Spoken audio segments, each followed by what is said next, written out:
Greetings and salutations, everybody. Welcome to the best damn movie-related show on the planet Earth, the John Campea Show, coming to you from right here on my YouTube channel. I am, of course, your host, John Campea. It's an awesome honor and privilege, as it is every day, to have you, my international friends, joining me as we get together and talk about our favorite things in the world, movies and movie news and all that sorts of good stuff. Guys, we got a hell of a lot of stuff to cover here today, my fellow film fans.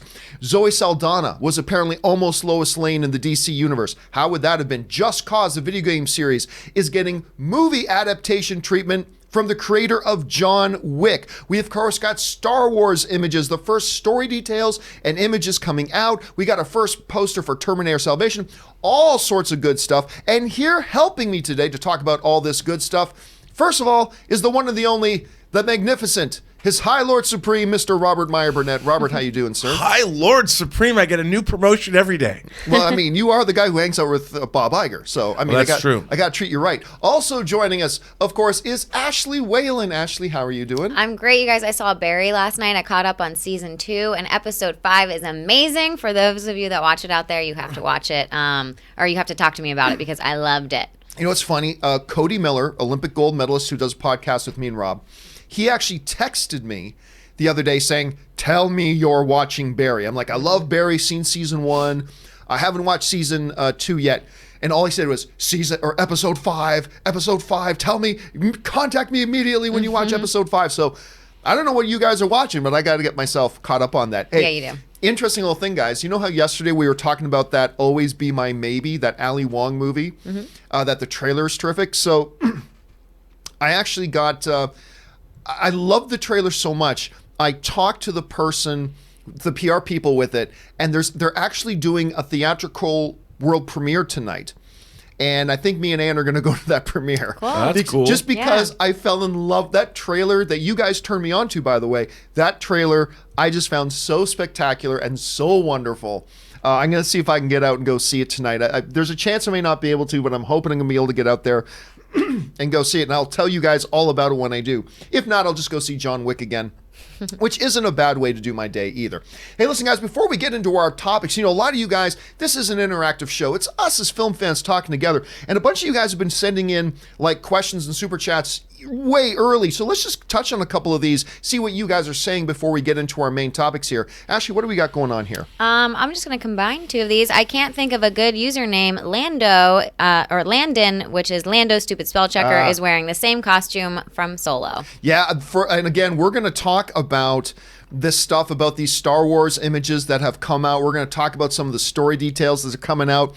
But, yep, it's good to see him in the Lando outfit again. All right, what's up? What else is there? Hoser Maya, is your thought in 24/7 title? Okay, so I just heard about, I don't watch a lot of wrestling anymore. I used to watch a lot of wrestling back in the day. Apparently, they just introduced a new title called the 24/7 title, which just sounds an awful lot like the hardcore title. That's an interesting gimmick. I mean, the WWE's ratings are lagging, so they're trying desperately to get something going. All right, what else we got in there? Tucker Flynn, any movies you knew would be good, bad from trailers that you ended up being dead wrong about? Mine was Get Out. Hated marketing, loved the movie. I'll tell you what, as far as movies that I thought were going to be like straight up Oscar contenders, Gangster Squad with Sean Penn. I thought, Rob, that one, I was not just beside myself with excitement. I thought that was going to be like Oscar in the running for all the Oscars and all that kind of stuff, and it was just terrible. As far as movies that are bad trailers that turn out to be good, I can think of a few. Like John Carter is probably the biggest one to me with terrible trailers that end up being good.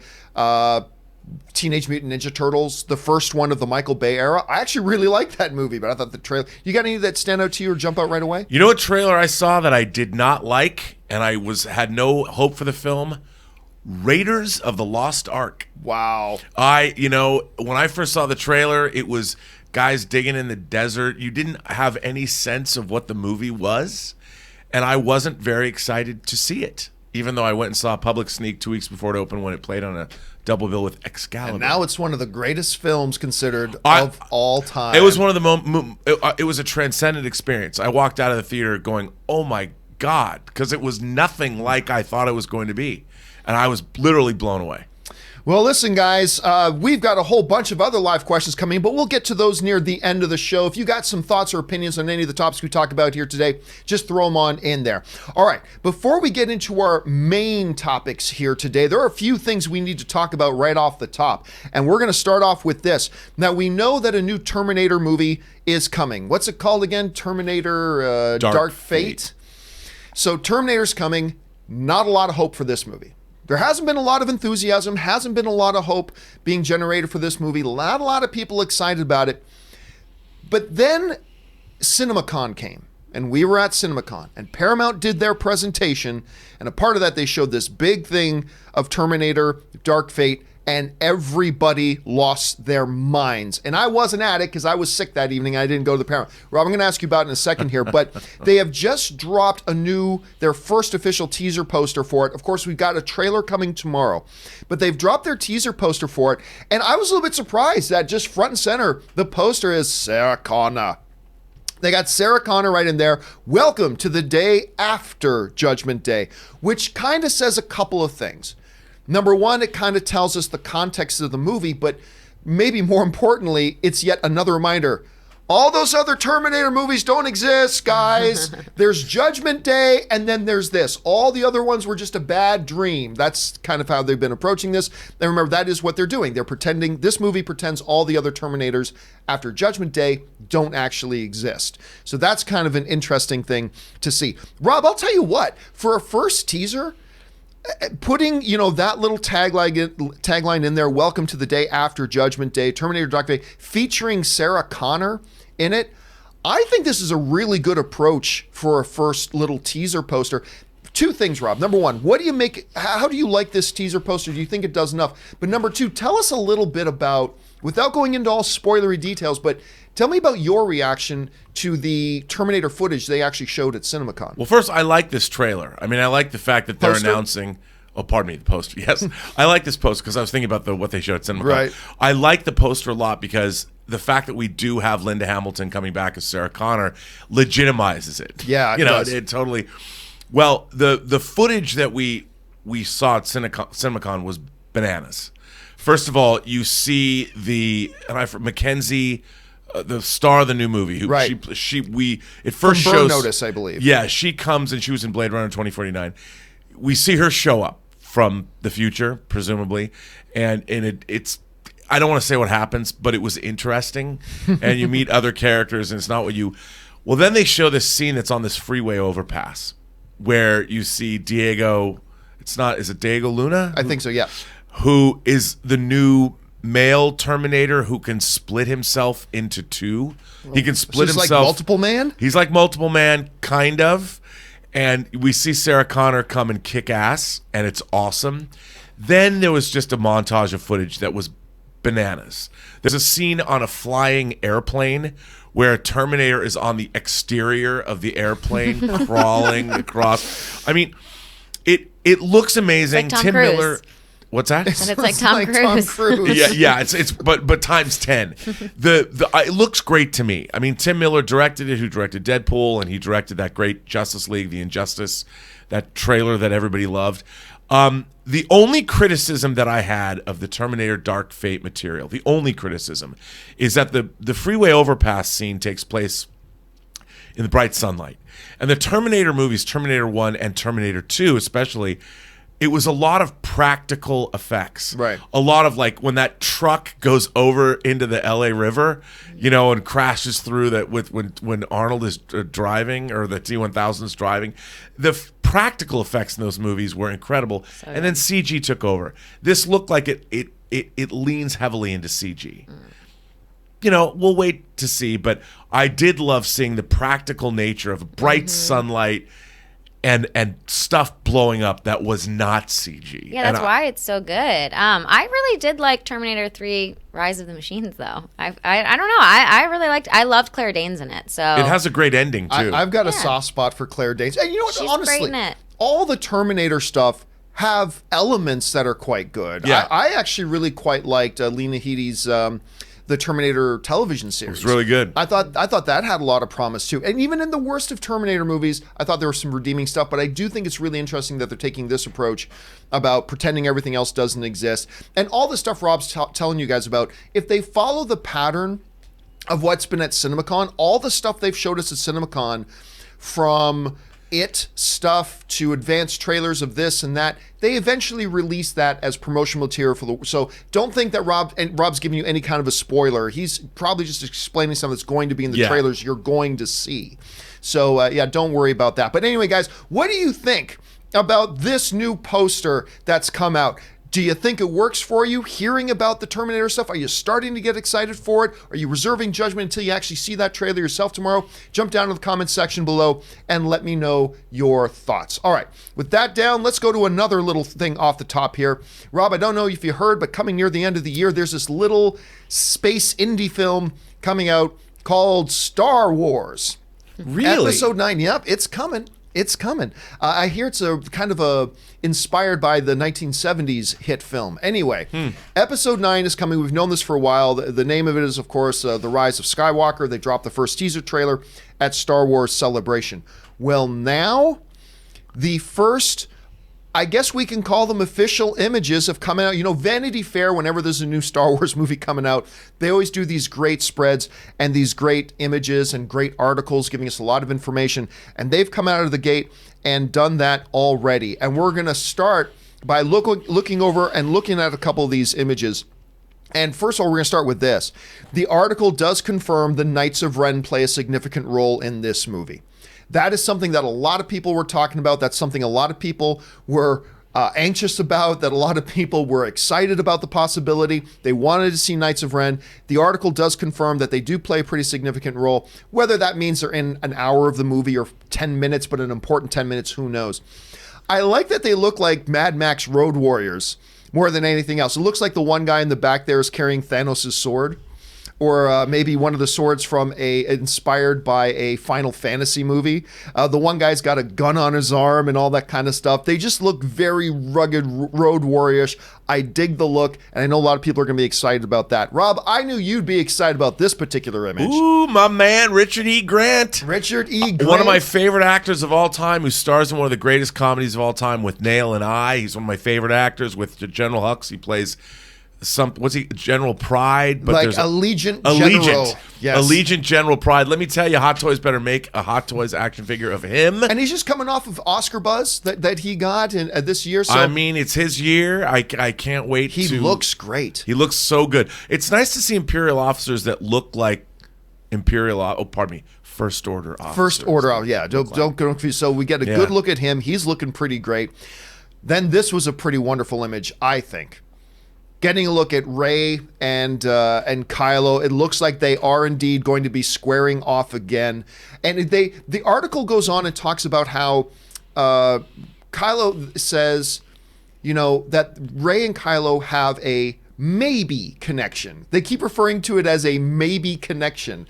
And they say that maybe connection is going to be explored a little bit more about what their connection is and the romantic interest and all that kind of nonsense as well.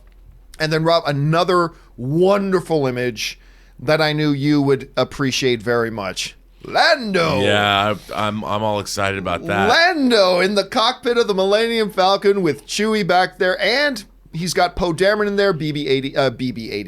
BB-8 is in there with him as well. The classic look. Of course, one of the great moments of that first trailer is, of course, Lando going, "Wah!" which is great. Wearing clothes, as was kind of brought up in the super chat a little bit earlier, very reminiscent of the clothes he was wearing in the Solo movie. Maybe he finds them hidden away in the Millennium Falcon after all these years. Oh, it's possible. It's possible. But to me, the piece de resistance, the real image, which is, of course, in the thumbnail of this thing, is this image of Luke not looking all that ghost-like, standing beside a very physical R2-D2. Now, I refuse to let myself get too carried away or too excited. I refuse to let myself get too excited of the whole notion of, does this mean Luke's actually back? Let's go back and take a look at the bigger version of that image there. Because why does a ghost need a glove on his hand? Why does a ghost need a glove on his hand, Rob? Ghosts don't need no gloves. When Hayden Christensen became a Force ghost, all the scars went away. He doesn't need to have the glove on, but I still refuse to allow myself to get too terribly excited about this.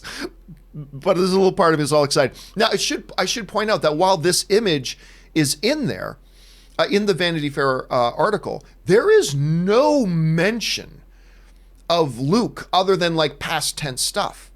So they put this image in there, but there is nothing in present tense referred. Now, that's fine because the article isn't going to give everything away. So that's fine. But again, I'm going to try to keep myself from getting too terribly excited about this. You hate when people come back from the dead, though. Well, no, I hate when it's overdone. See, my theory, I had a theory in the last movie that Luke didn't actually die. Remember, no one ever says he's dead. Mm-hmm. We see him disappear. Now, it is inferred that he's dead because that's how we see Obi-Wan die. That's how we saw Yoda die. They vanish. They just vanish. So that is the implication. It is a 95% chance that he's dead. I've always said that. But I've always held on to this 5% chance that he just exhibited some kind of brand new Force power, that he just teleported himself away. Mm-hmm. That is probably not the case. I know it's wishful thinking, but shut up and allow me my brief moment of fantasizing. So the whole notion of him being back is very exciting, but it is probably the key, most interesting image in there. But a lot of them look really good, Rob, to me. And I should point this out. One of the other things, besides the fact that the article confirms that the Knights of Ren do play a significant role in the film, we already saw an image of them. Whoever they are. Yeah, whatever they are, we're going to get more information on them. But they also said that on a grander scale, this movie, this is what it says in the article, will highlight the resolution and end of the millennia-old Jedi-Sith conflict. Now, Sith is really something that's not been applied to anybody in these movies before. Snoke apparently was not Sith. He was dark side, definitely, but not Sith.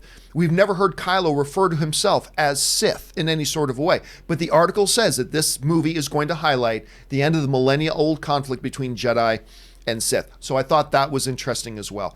Rob, you've seen all these great pictures. By the way, the pictures we're not looking at right now, Carrie Wilson's character, they've got some desert people, some really interesting looking stuff. Go look up that Vanity Fair article for a few interesting things. I just brought over the images that were of most interest to me. But Rob, you've had a chance to see this. You've heard some of these details coming out now. What's your first reaction? Hey, man, it looks cool. I just want to make sure that my man R2-D2 finds some justice because he's been done dirty in these movies. I mean, the hero of 6 previous Star Wars movies gets first put a tarp on him and Force Awakens, and then he barely shows up. And you already mentioned he was already given 6 movies to be the hero of everything. Way, man, I want to see R2 come through. He's the one who leads everybody back to Luke. He's the one who does the big thing of leading them back to Luke. They got to move on. R2's got to get some justice. But anyway, this looks good. I mean, look, I see these pictures, and Star Wars is in I think all of our blood. You cannot be an OG original movie geek and not love Star Wars. Now, it's like James Bond. I go into every James Bond movie hoping this movie is going to be the greatest movie ever.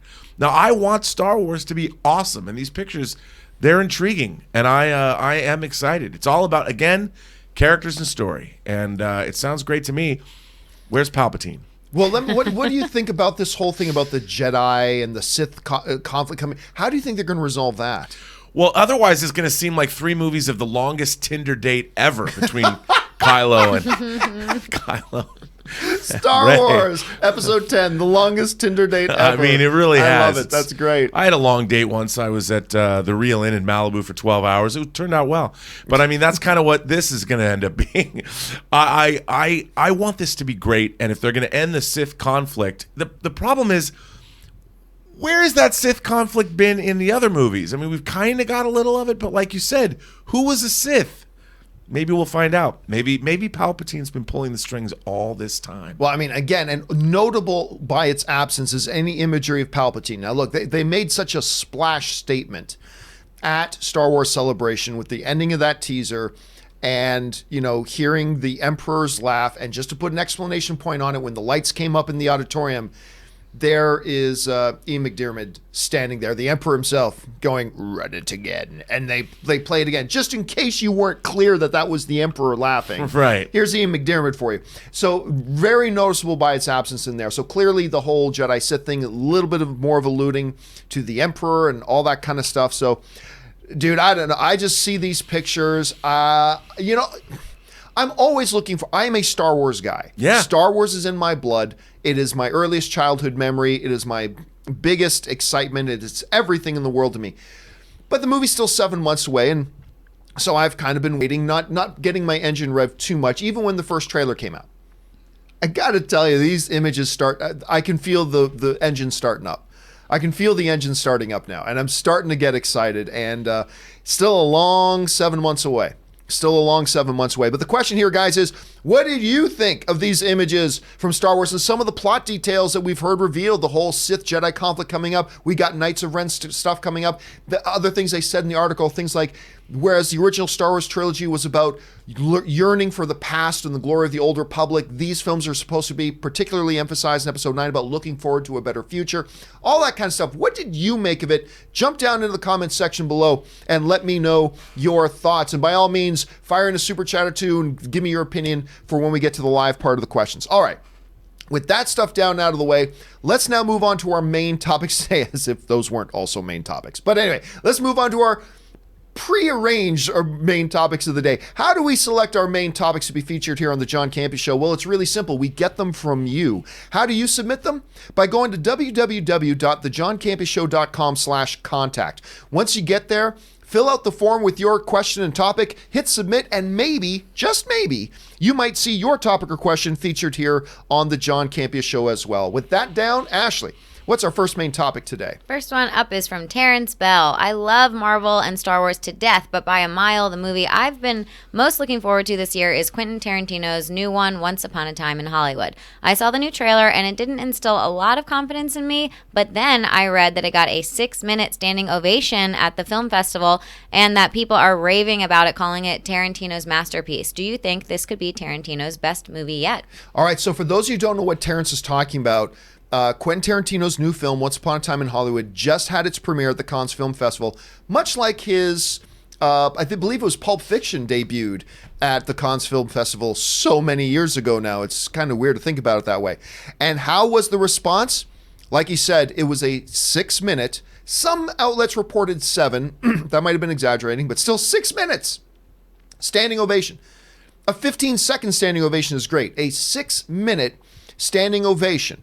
Now, the responses coming out have been pretty solid as well. Here's some of the responses coming out of cons for this. Jason Grober writes, Once Upon a Time in Hollywood, historically dubious, as many Quentin Tarantino movies are, thematically brilliant. Quentin Tarantino finds his form in a film that could win the Palme d'Or, that's the highest honor they bestow at the Cannes Film Festival, or be picked by audiences, or maybe both. Thrilling, provocative, blackly comical, intensely unsettling masterwork. Jordan Rumi writes, Once Upon a Time in Hollywood, Tarantino wasn't joking when he said that this was his closest to Pulp Fiction that he has come. He juggles a mosaic of characters and storylines in this one, eventually stringing them together for a relentlessly playful and touching finale. Now, not everybody was raving about it. Some people came out feeling like, I'm not quite sure what I feel about this yet. For example, Kyle Buchanan writes, there will be many, many hot takes on the new Tarantino, but I don't mind letting mine cool off on the counter a little while longer. I know it's more relaxed than I was expecting, and that DiCaprio is terrific, funny, and poignant. The rest, I'm going to mull over. And then Chris Knight writes, I'm thinking Once Upon a Time in Hollywood is going to divide the critics. Heck, I'm divided, and I'm just one critic. But I think the side of me that enjoyed it is going to win out. Now, as far as what are the critics' overall feeling on this? Well, as of right now, there's only about 30 reviews have been taken in, but it is holding a 93. Now, some of the reviews are like, I'm not sure, but I like it. And then a lot of them are like, God, this is raving. This is incredible. This is insane. This is the best Quentin Tarantino ever. So it is coming in at 93 right now. We'll see really what kind of marks it's going to get once we get to around, I don't know, like 75 or 100 reviews, once that comes in like that. Rob, some of the things that I'm hearing in these reactions, though, kind of echo a little bit what I felt watching the most recent trailer. I was a little underwhelmed by the most recent trailer because I felt it lacked that Quentin Tarantino personality that maybe the previous trailer did have. But still, these are positive reviews. And the Cannes audience can be a very finicky audience. I mean, they've been known to boo as they're walking out of screenings early. Like literally, at these festivals, sometimes people, the French will stand up and boo as they're walking out an hour into the film. So they can be tough critics. They seem to embrace it and absolutely love it. What are you feeling like reading these responses, and what's standing out to you? Well, I mean, look, Quentin Tarantino is one of our, I think, most interesting filmmakers. I mean, he's one of the filmmakers that I'll turn out opening day for, along with Martin Scorsese and a number of others, because he brings something to film that we don't have from anyone else. And it's not just his encyclopedic knowledge of film and how he pays homage to many different kinds of genres of films, but it's what he does with the storytelling in his movies. He combines both high fantasy and verisimilitude, and there's a very interesting... when you taste a Quentin Tarantino movie, it's like a cake unlike no other. And I think that, look, if you like Pulp Fiction and you like Reservoir Dogs and you like Jackie Brown and Kill Bill, those lean heavily into crime, thriller, that kind of thing. And this is a different kind of movie than that, even though there's obviously elements of crime because Charles Manson's in it. I think this is going to be probably wind up being his most personal film, because as he talks about that this was 1969 where it takes place over 3 days in 1969, the summer of 69, was his most formative year as a child, and his love for cinema was cemented. So I'm really curious to see. You've got to read the Esquire interview with him, Brad Pitt, and Leonardo DiCaprio. I read it last night. It's a pretty long interview with all three of them. It's really insightful. And after looking at this, I think this is going to be different than any of his movies. And I think we're going to have to come to grips with it's not what you'd normally expect. It's kind of like when Scorsese did The Silence, and it's probably going to be challenging. But I'm really excited about this movie. I think other than Infinity or Endgame, it's the movie I'm most excited about this summer. So we'll see. A number of the reactions were also saying that this movie felt very much like a love letter from Tarantino to the old art of filmmaking. But they also said it's pretty harsh. They also said he's very much attacking certain people and things. And it's like, okay, so that doesn't sound like Quentin Tarantino at all, of course. But so that's going to be interesting. I'm very intrigued to see this movie. Cannot wait for this thing to open. What do you guys make of the reactions that are coming out of Cannes for this movie? Are they right along the lines that you're expecting, or some things being said that might be causing you a little pause? Jump down in the comments section below and let us know your thoughts. All right, with that down, Ashley, what is our next main topic today? Next one is from Kelvin Omar. Brother John, my brethren in the small circle known as Man of Steel lovers. Did you catch that story that came out yesterday when Snyder revealed that the role of Lois Lane came down to Amy Adams, who obviously got the role, and Zoe Saldana? How different do you think the movie would have been had Saldana gotten the role? I absolutely, for those of you who may not know, I love Man of Steel. I love that movie. But there have been a number of things that have come out from that movie, and some things that we've learned about from behind the scenes that are pretty questionable. Like, for example, we know that they were very much looking at maybe getting Bryan Cranston to play Lex Luthor, and then kind of last minute they went with what's the name of the kid who played it again? Who played Lex? Aaron Eisenberg. Yeah, that's right. Eisenberg played it. So I've always thought... Jesse Eisenberg. I always thought, well, these are two completely different actors. Did you not have a grip on what you wanted your character to be? Because these aren't two actors who were going to bring you the same Lex Luthor, clearly. And I've always kind of wondered about that. Hearing about Zoe Saldana being this close to getting the role, it's fascinating because I do think she would have brought a very different thing. But again, to me, Rob, it makes me scratch my head and go, okay, wait a minute. Did you know what movie you were making? I mean, at first it comes down to either Bryan Cranston or Jesse Eisenberg. These are two totally different performers. They're going to bring totally different Lex Luthors. Like, your job as a director is to know your character and then get the actor that best fits that character. And Amy Adams and Zoe Saldana, they're both great, but they're very different performers. And I have a feeling that had Zoe Saldana played Lois, I think it would have been great. But I mean, Amy Adams is one of the world's greatest actresses, but I think Zoe Saldana would have been great, but a very different one. And again, I'm left to go, okay, damn, I love this movie, but did you know what you were doing? Did you know what your movie was going to be? Did you have a firm grasp of your characters, or were you just winging it? Because again, going from Cranston to Eisenberg, that's a winging it kind of move. Coming down to Amy Adams and a Zoe Saldana, two completely different types of performers. Did you have a grasp of who your character, of who your Lois Lane was? Anyway, I'm super thrilled with the way the movie turned out. It's a top 10 all-time comic book movie for me. I adore it. And I love Amy Adams in the role. I will say this. I think Amy Adams is a little bit of a better actress than Zoe Saldana. I can't help but feel like maybe Zoe Saldana might have had a little bit better chemistry with Henry Cavill. For whatever reason, if I had to pick out a thing in Man of Steel that maybe wasn't a 10 out of 10 for me, wasn't a top shelf thing, was I never really super, no pun intended, I never really super felt the chemistry between Amy Adams and Henry Cavill on screen. I just never felt on that level, and maybe Zoe Saldana would have brought that. Now, as it turns out, I love the way the movie turned out and all that kind of stuff, but I hear a story like this, Rob, and it makes me just scratch my head a little bit. Anyway, how do you think Zoe Saldana would have done as a Lois Lane? And is there anything else about, like, a few things in this stand out to me. Does anything else stand out to you? Well, as far as I'm concerned, Zoe Saldana can pretty much do anything she wants. Yeah, pretty much. Look, even though I think they talk about people being done wrong, I think the character of Uhura was not done right, really, throughout the Star Trek franchise. I loved her as Uhura in that. She was great as Uhura. She just wasn't given a lot to play as the series went on. I loved her in the role. I love her in every role. I loved her in Avatar. I loved her in Guardians of the Galaxy.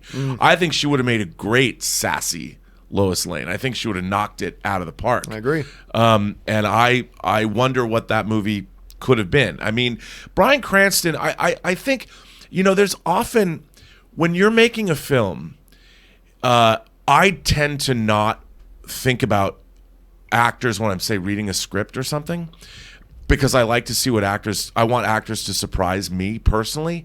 And I think that when you're thinking about Jesse Eisenberg or Bryan Cranston, you could in your mind have two totally different things that you could see would work, and even though they might seem totally different, it doesn't necessarily mean you're not thinking about them. I mean, I think that in your mind you're rolling those things around, like, I have this one idea that's kind of off the wall, which is Jesse Eisenberg, or I could go more traditional with Bryan Cranston, but he opted to do something different, and it's really Lex Luthor's son. Right? It's not kind of like what they did in Smallville in the final film. I guess. Sort of. Like, because they always talk about his father, so. Lionel Luthor. So yeah. It's interesting. Again, it just strikes me as very odd. But yeah, ultimately I agree with the question. It would have been a different movie. I mean, not entirely, but there would have been a different dynamic to the Lois, which means there would have been a different dynamic to the Superman and Lois relationship, which would have overall affected the movie. Would it have been for the better, for the worse? We'll never know. What do you guys think? How do you think Man of Steel would have turned out? Do you think for the better, for the worse, no difference at all, had it been Zoe Saldana instead of Amy Adams?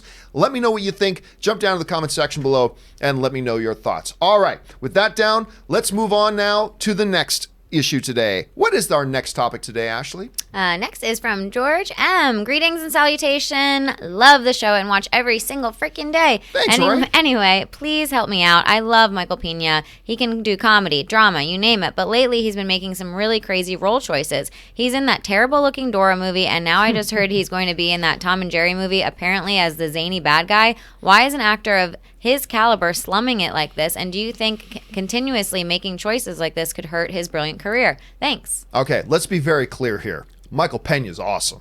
He is awesome. Let's just be very clear about that. He is great, and he can do it all. I mean, we've seen him do great comedy, but oh my goodness, if you have not seen him in, what's the name of the cop film he did with Jake Gyllenhaal? Not Chips. Not that movie. That one not so good. Nightcrawler? No, not Nightcrawler. It was Oh, why am I freezing? I know the name of this movie. Why am I? End of Watch.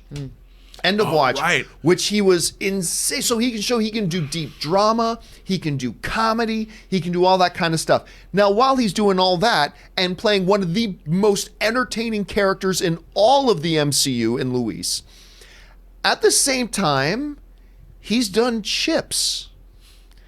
He's doing this terrible looking Dora movie that looks just awful.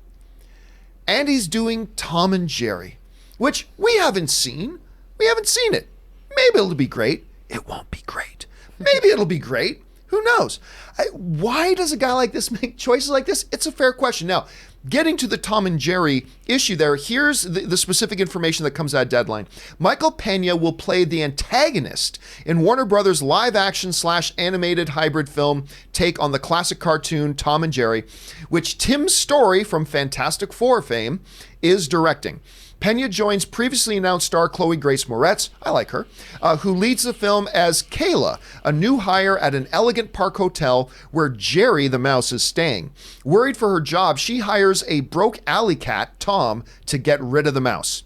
Peña's character, Terrence, is the deputy general manager of the hotel. A bit of a bully, he hires Kayla as a temporary hire, only to end up pitted against her and Tom and Jerry once she starts impressing upper management. This has Oscar screaming all over it. I don't know about you. This sounds brilliant to me. Rob, let me ask you this question. You got a guy of Michael Peña's caliber, his pure talent, his charisma, his pure capacity for entertainment. And yet we see him popping up in Dora the Explorer. We see him popping up in Chips. And it sounds like a Tom and Jerry. We wouldn't see Daniel Day-Lewis doing this. I'm not saying Michael Peña is Daniel Day-Lewis, but why are we seeing Michael Peña line up for films like this at this point? Well, I think, it's tough to be an actor in Hollywood. And you'd think it really depends. I mean, the role has to come along that a director or casting director or producers see him in, and maybe just there hasn't been a lot being thrown his way for whatever reason, and he's taking what he's been offered because he's getting a paycheck. And I think even in movies, I think he'll bring something unique to every movie that he's in. Of course, I don't know if you've heard about this, but the thing I most want to see is apparently they've filmed him retelling the entire 22 movie story of the MCU. I've heard rumors about that, and I read somebody say that Kevin Feige's confirmed it. I've never heard Kevin Feige say it, but if it's true, that'll break the internet. If they put that on the Infinity or the Endgame Blu-ray, oh my God! I mean, I've already pre-ordered my Endgame 4K Blu-ray Steelbook and the 3D version, but I would love to see that. I just hope that. Again, I want to see great actors get great roles, and great actors. That's all they've ever wanted, and hopefully he'll be continuing long into the future because I love me some Michael Peña. Michael Peña is great, and I agree. Look, actors are like they work just like everybody. They look for jobs, they get paid, they look for the next. I mean, just like everybody. I just feel like Michael Peña's at a status. I feel like that shouldn't be him. I think there's a lot of actors in Hollywood that that's the grind, and we forget about that it's real work, right? But I just feel like Michael Peña should be at a certain status, and maybe he is, maybe he isn't. I don't know. But I just think of him as being above that. I don't know. Maybe that's just me. He's been doing these comedic roles, and a lot of times people have been seeing an actor doing a certain thing for a year or two, and they think that actor can only do this. And then when something comes along that's, say, really fiercely dramatic, like I love it when we saw people like, whether it was Robin Williams or whether it was Tom Hanks coming over. Yeah, Tom Hanks, who started out in sitcoms, Bosom Buddies? Bosom Buddies. And then he comes over and can prove himself as a great dramatic actor, and all actors need is the trust. Usually a casting director will be thinking out of the box and go, hey, they'll tell a director, I think this actor hasn't been given his due as a dramatic actor, but we've seen movies like End of Watch where he was. I mean, he's still got that comedic edge, but maybe he'll get his great dramatic breakthrough role soon, and he'll be charting new waters. And by the way, maybe Tom and Jerry is great. I mean, right? I mean, maybe he read the script and he's like, okay, I got to get on. I mean, who knows? We haven't seen it. It sounds like a bad idea to me, but there have been movies that have sounded like bad ideas to me that turned out to be fantastic. Yeah. Maybe this will be, maybe Dora. which looks horrible. But maybe it'll be fantastic. I mean, who knows? Maybe he's one step Maybe he's ahead got of the game. kids and he took it because his kids love Dora the Explorer and he wanted to be a dad of the year. I guess. All right, guys, what do you think about this? What do you think of Michael Peña coming up in these films? Do you think he's just maybe paychecking it? Or do you think maybe he sees something in these films that we don't see yet? Jump down in the comments and let us know your thoughts. All right, what is our next main topic today? Next is from Brad Whitfield. Can the curse of video game movies finally be lifted? I know you guys talked about PlayStation starting a production studio for movies, but I wanted to know if you saw the news that the John Wick creator and writer of all 3 movies is working on a Just Cause movie. Just Cause is one of my favorite games, and the John Wicks are some of my favorite movies. Can this be the first truly satisfying video game movie? You know, I feel like every single time there's a new video game movie coming out, we all in a fury go, is this the video game movie to break the video game curse? And they all have the potential to do it, and we haven't really seen it done yet. We've had a couple of pretty good video game movies recently. I thought the Tomb Raider movie that was out last year, I actually thought was pretty good. Was it great? No, but I thought it was pretty good. I thought the Pikachu movie was actually pretty good. It's totally adorable and cute. Not great, but it's pretty good. So we've had a couple of okay ones here. Of course, we just talked about the story about how Sony has now gotten their PlayStation division to develop their own TV and movie production studio specifically to bring the video game franchises to the movies and to the various screens. That's exciting. And now we hear about Just Cause. So here's the report that came out, just so we're all up on the same page. This comes out of Variety. Producers are aiming to start a franchise based on the open-world action games from Avalanche Studios and Square Enix. The series draws its name from the 1989 United States invasion of Panama, codenamed Operation Just Cause. The action takes place on various islands.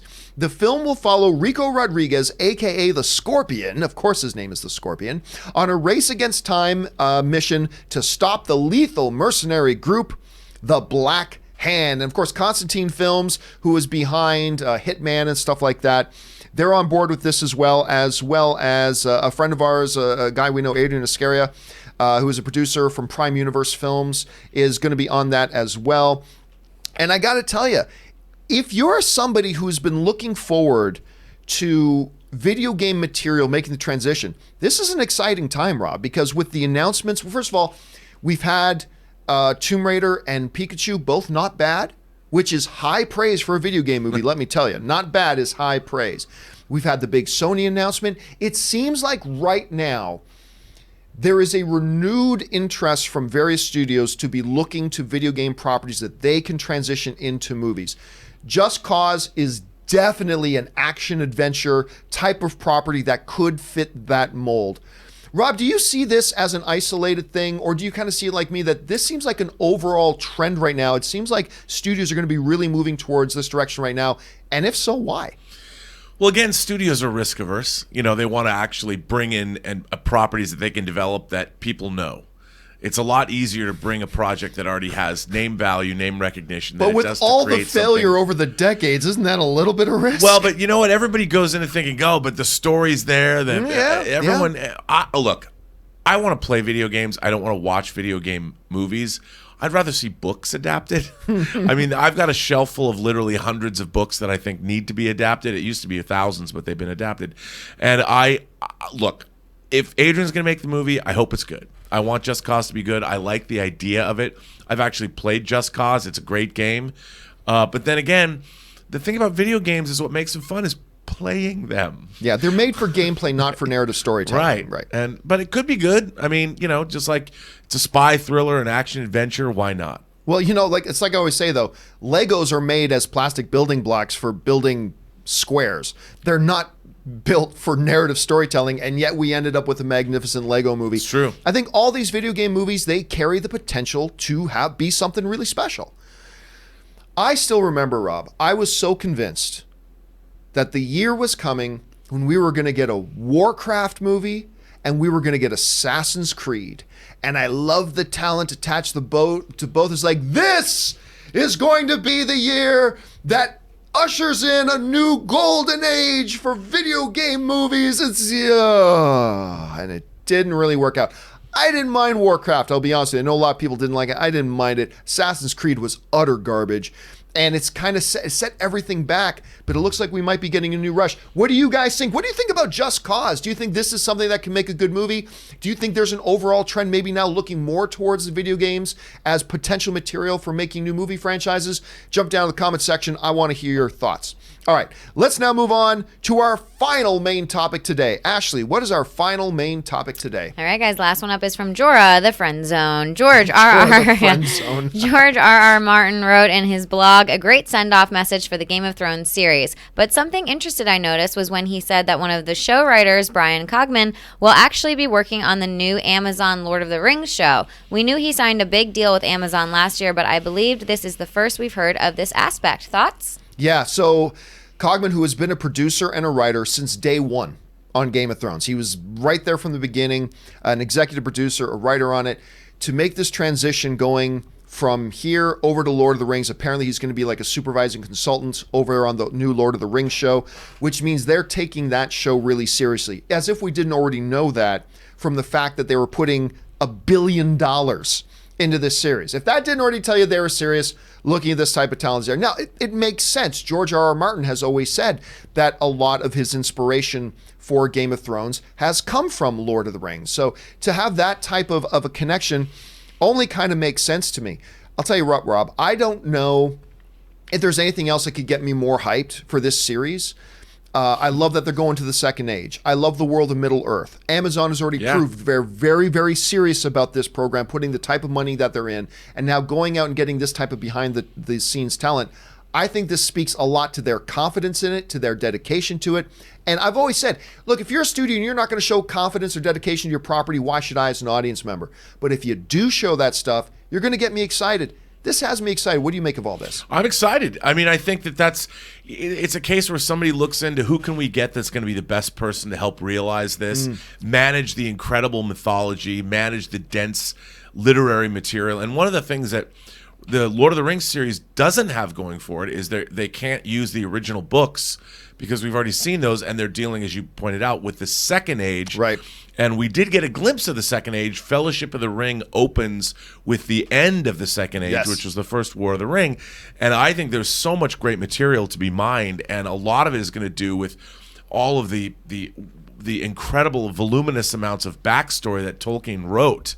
And I think Brian, this guy is a great one to sort of distill it down into its component parts. And I think it's a great hire, and I'm looking forward to it. I know people at the great Tolkien website, theonering.net, somebody was being a little snarky about his hire, but I think it's still a good choice. Yeah, I don't know what there is to be snarky about. Let's see. One of the executive producers and writers of probably the most iconic, successful television show of all time is now coming over to work on this.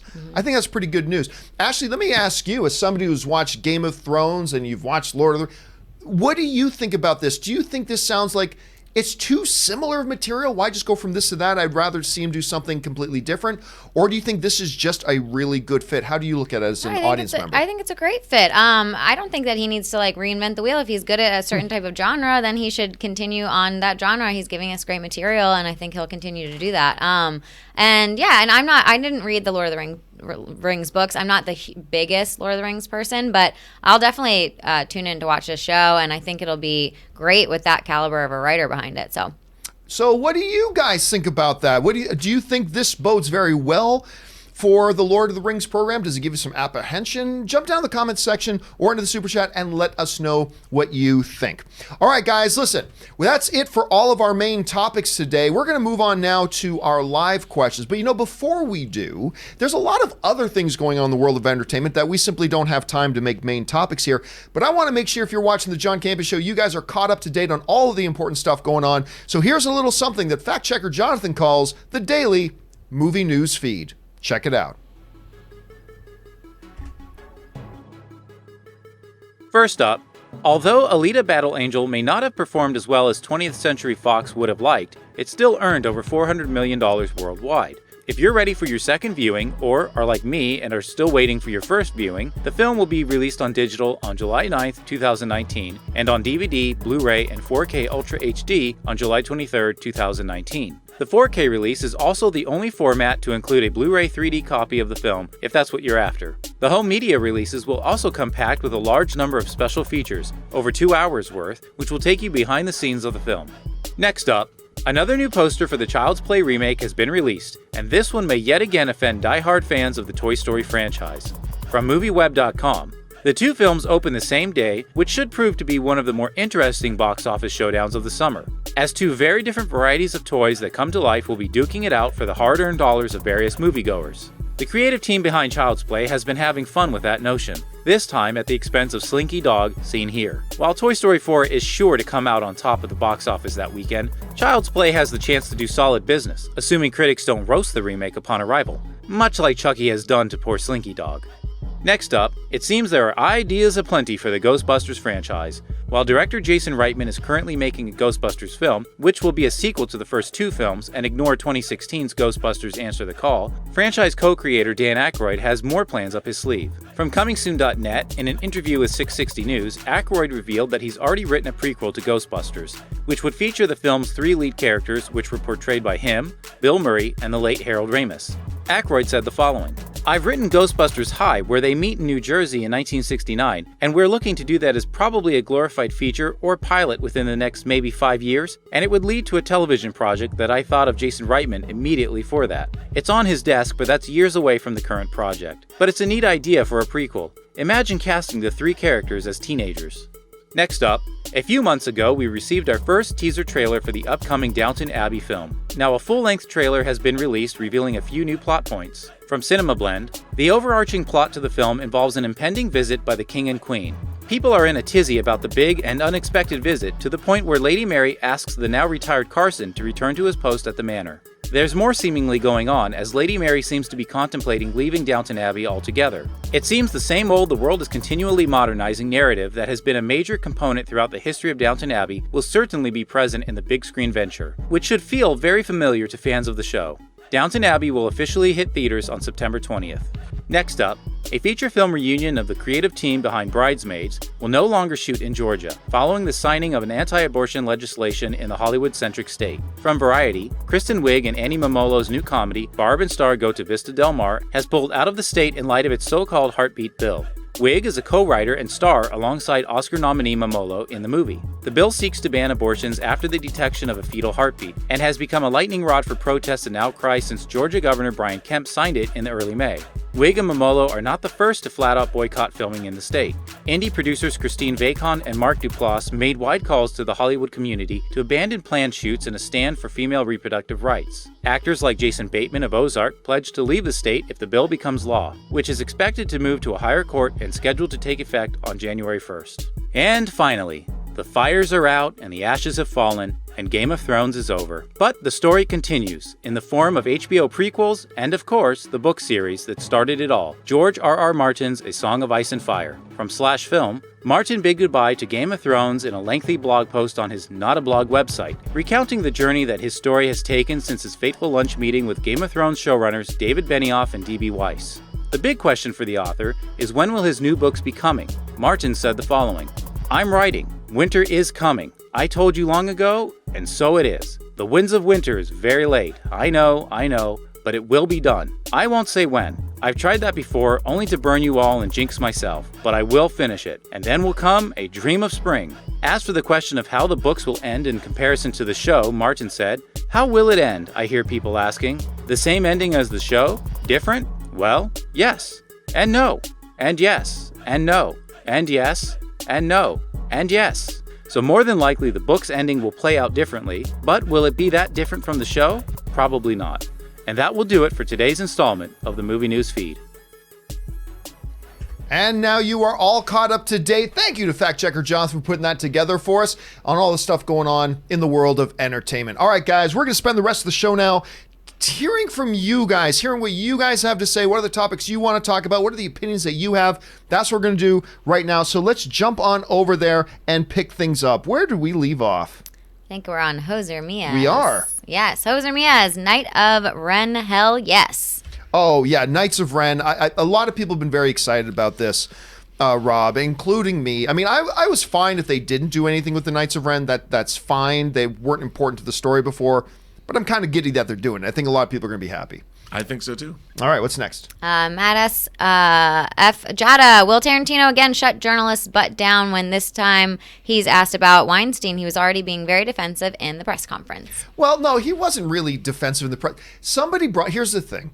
Somebody brought up, I think, a very stupid question that threw in the Tarantino face. If you hadn't heard about it, like some journalist said, basically very accusingly, why did Margot Robbie not have a bigger role in your film? Insinuating that there was some sexist. Like, the movie's the movies. The story, the character's the character. Margot Robbie didn't have a bigger role because the character didn't have a bigger role. That was the character's role in the movie. So I don't know if that's him being defensive. He shot it down pretty quick, and I think he had every right to do that, I think. At any rate. All right, what's next? Rodrigo Ortiz. John is a man of focus. Sledgehammer shot, commitment. Sledgehammer shot, sheer will. Such a great character intro. Mob boss basically hyping him up. I have no idea what we're talking about. Do you have any idea what that meant? No. I have no. John the Baptist? Sledgehammer shot, commitment, sledgehammer shot. I have. Yeah, sorry, Rodrigo, you stumped us. You stumped us, man. All right, what's like next? The intro to your show? I'm like trying to figure it out. Yeah. All right, the Crone Doggy. Ashley's the most wonderful and amazing host ever. Thank you so much. So yes, sweet to and say. when we open up the profile, it's a account run by somebody named Ashley Whalen. All right. All right, what's next? No, I can't think of a good username. Is TROS the Rise of Skywalker? The Rise of Skywalker, the most important Star Wars movie in terms of reuniting the fan base? I mean, you can say every single movie is the most important in terms of, and then very specifically put together a piece of criteria. But you cannot overstate the importance of this movie and what it needs to do to reunite the fan base. But I also think, Rob, there's to a degree you have to understand that there is nothing they could do that will completely reunite the fan base, because the fan base is not one hive mind. The fan base are different individuals, and as different individuals, they're going to be looking and wanting different things. And as the bitchy little whiny cretins that we all are deep down as human beings, we will whine and bitch and moan and complain that we don't get our way. We all do. We do it. I do it. You do it. We all do it to some degree. We're not a very good species in many ways, but we could be. Jarrell said we could be. Jarrell said we could. We could one day walk into the sun. We got to know, they have to know two things. They've got to strive to reunite the fan base while also being aware that they're not going to fully do it, because that's impossible. It's impossible because you can't give us something that everybody's going to want. But I would agree with it, Rob, that, yeah, this film is important. They got to at least make some headway in that regard. What do you think? Well, yeah, I mean, I think the fan base for Star Wars is still there. I saw them angry and vitriolic toward one movie. But I think that if this movie's great, and I want it to be great, I like The Last Jedi. What can I say? I thoroughly enjoyed it. And to me, Star Wars has been up and down. We had the prequel trilogy. I mean, I don't understand why everyone's so angry with The Last Jedi, but they're not as angry with the prequel trilogy. Or now they forget. It's history. People forget their history. They do. I like Star Wars. I mean, I'm enjoying the 20th anniversary nostalgia look back at The Phantom Menace. Everyone's writing think pieces about it, how kids grew up with it and liked it. And like I said, the prequel trilogy, I think, are not good movies, but they're good Star Wars. So go figure that one out. But look, we all want to love this movie. It's the ninth. Not everybody does. Well, not everybody does. And that's what I mean by no matter what they do, there are going to be some people. There are now people who are completely invested in no matter what, they want to hate this movie. Well, that's silly. It is. But that's us. I mean, that's human beings. We're like that. I want to love it. I want it to be great. I want J.J. Abrams to make one science fiction movie I actually like. Here we go.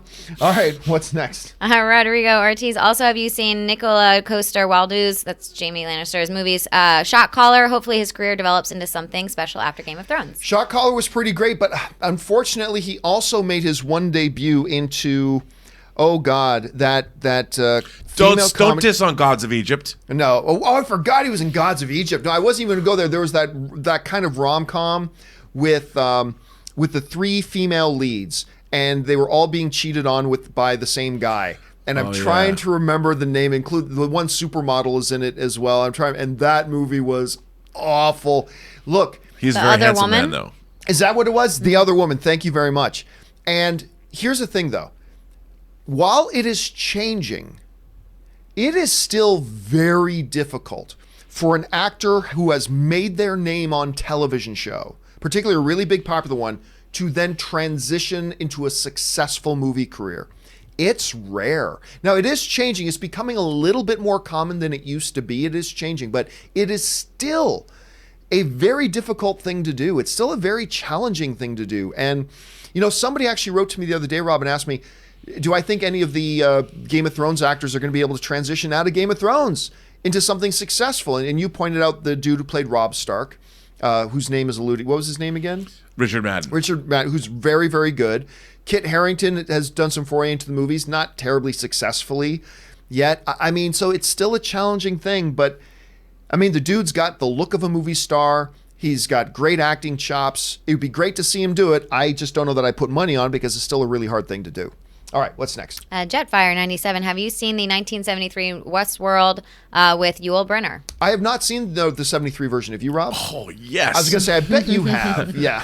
That man needs, Yul Brynner says, that man needs a bib because he spills his drink. It's great. It was directed by Michael Crichton, who created ER. You got Richard Benjamin, Yul Brynner, James Brolin. You got to watch it. Whenever I see Yul Brynner, I just expect him to say, "So let it be written, so let it be done." I just keep expecting that. He basically plays his character from the Magnificent Seven, the gunfighter. Right. It's fun to watch. It's a great little. I consider it a B sci-fi film, but it's a lot of fun. Widescreen movie. All right, what's next? Chris Fieldman, do you feel any of the Disney live-action remakes have improved upon the animated originals they're based on? So far, I have not. Improved? No, but they don't need to. The animated originals are they're classics and they're great. They don't need to improve on the original. Now, Mulan is the first one that's coming out that I'm going to be very fascinated about because I thought Mulan was okay. I thought the animated film, a lot of people love it, but I thought it was okay to good. Okay to good. So I think there's room for improvement there, and we'll see how that one does. But I can't think of a live action one off the top of my head that's improved upon it, but they don't need to. That's not one of the requirements. Can you think of one, Rob? I don't think improve. It's a live. I don't know, but the first Cinderella didn't have Lily James in it. I'd say that was an improvement. See, and that's a great example because I love that Cinderella movie. I do too. That Kenneth Branagh directed, Lily James. It's great. But I wouldn't say it's an improvement on the original land because it's so classic. So that's not the measure of success. But who knows? I think Mulan might have a chance to be that first one. I think Mulan might have that chance. All right, what's next? McP, when making a movie reservation with an AMC A-list or... Oh, wait, so do we miss a couple? Not on my end. Let's say there's Chris Feldman, Do You Feel Like Disney? Then there's the Senate, and then there's the Senate. I'll have to read from here. I don't have it on mine. Oh, wow. The Senate, when making a movie reservation with... No. He had two. And one was just a super. Yeah, one was just super chat. Oh, it says McP on mine. It doesn't say the Senate. Sorry about that. So it's the same question. McP or the Senate, when making a movie reservation with an AMC list or a Cinemark Movie Club membership, how much of that money goes to the film studio? I can't speak for the Cinemark Movie Club, but what I have read from AMC is that every time I, as an AMC A-list member, book a ticket, it counts in accounting as an $8.99 movie ticket purchase, which is right around the national average for now. That's still a great deal for me because at my AMC, I got to pay like $17 on a Wednesday night, $22-23 if I'm going into one of the Dolby cinemas on a weekend. So that's what it counts as. So every time you do it, they do the accounting for it for box office and for how much of a cut they've got to get to the theaters. They count it as an $8.99 ticket purchase. Good question, man. All right, what's next? Chris Fieldman, since Scarlet Witch, Falcon, and Winter Soldier all have TV shows, does that make it more or less likely they'll still appear in future Marvel movies? It's a good question. I think neither. I don't think it improves, nor does it detract from the possibilities seen there. They seem very, very intent on making, unlike what they did with Netflix and unlike what they do with Agents of S.H.I.E.L.D., they seem very intent to really make this movie MCU world and the Disney Plus MCU world completely seamless, one and the same. So I don't think it helps or hurts. How do you see it, Rob? Well, again, I think it really has to do with the experience that the actors have. I think, look, these actors are going to be getting these mini-series, which are essentially longer movies. It's not like they're going to take up half of their year. Yeah, 6-part episodes. 6 episodes. 6-part episodes, 8-part episodes, however they're going to do that. They're going to get great scripts. They're going to get top dollar production values. They're getting great. The director that was announced for the Falcon and the Kari, what a great director. Yeah. Great pedigree. And what actors are getting out of this is hopefully great material. And they're getting great material for characters that are going to be more, I think, better served in the long-form TV format than they are in the movies. I mean, how much Scarlet Witch do we get? Now we're going to get a whole series. We're going to see a lot more of Winter Soldier than we've ever seen. And Anthony Mackie, who, by the way, is going to be in a new episode of Black Mirror on June 5th, which looks great. I like Anthony Mackie a lot. We're going to get to see more of him. I think it's great. All right, what's next? I'm upset. Over under 7% Kite Man and Calendar Man appear in The Batman.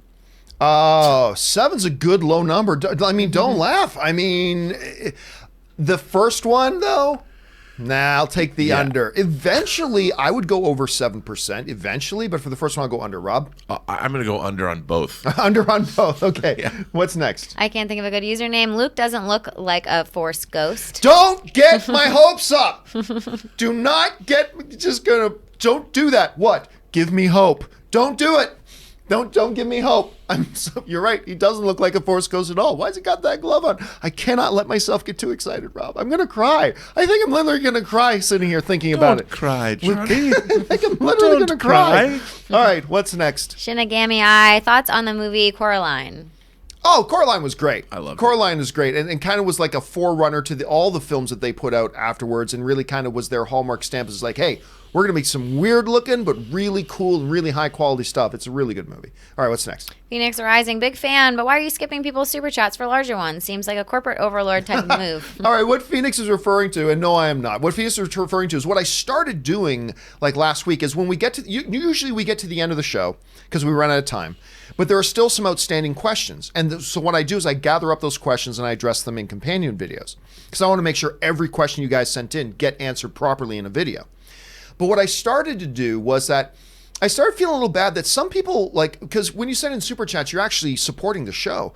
And there are some people who send in super chats that are like really large, like $10, $20, whatever, which is great. So what I started doing was when we get to the end of the show and I take all the questions in the order they come in, when we get to the end of the show, I tack on a few extra minutes just to get to those questions that people sent in that were really generous to contributing to the show and supporting the show, because I just really feel like I want to get their questions answered since they were being so generous.